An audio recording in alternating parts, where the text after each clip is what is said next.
Pinatunayan ng dalawang magkasintahan na bida ngayon sa ating kwento na walang masamang panahon ang makakapigil sa kanilang pinakaaantay na araw kahit pa baha.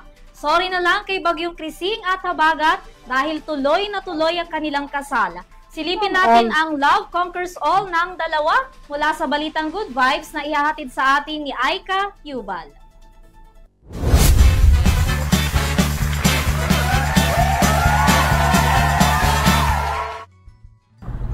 Oras na ulit para magpakalat ng good vibes. Satid namin ang mga kwento at trending moments na siguradong magpapangiti at magpapasaya sa inyong gabi. Love really do conquers all.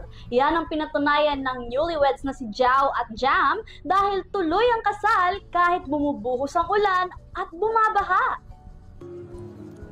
Tuloy ang kasalan ng accounting power couple na sina Jao Verdilio at Jam Aguilar sa harap ng makasaysayang Our Lady of Mount Carmel Parish, Baraswain Church upang sabihin ang kanilang matagal ng I do.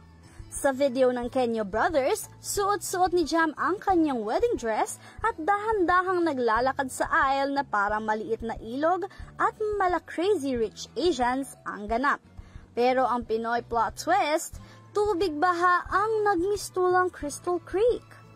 Sa gilid, ang mga bridesmaids naka-barefoot mode, habang ang mga ninong at ninang nakabarong at gown ay nakatsinelas na pambaha.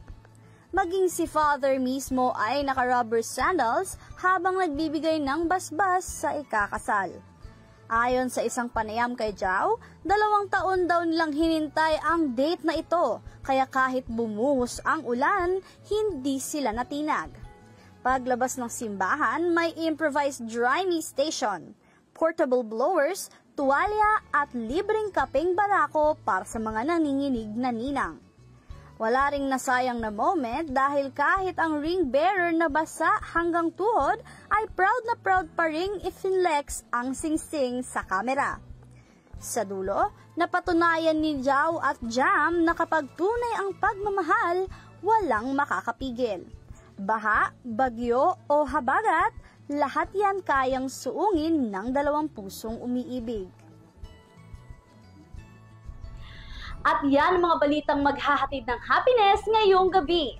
Kung nais nyo mag-share ng yung sariling good vibe moments, i-message lang kami sa aming official account, EuroTV News. Ako si Aika Yubal, maghahatid ng saya at kwento sa bawat Pilipino.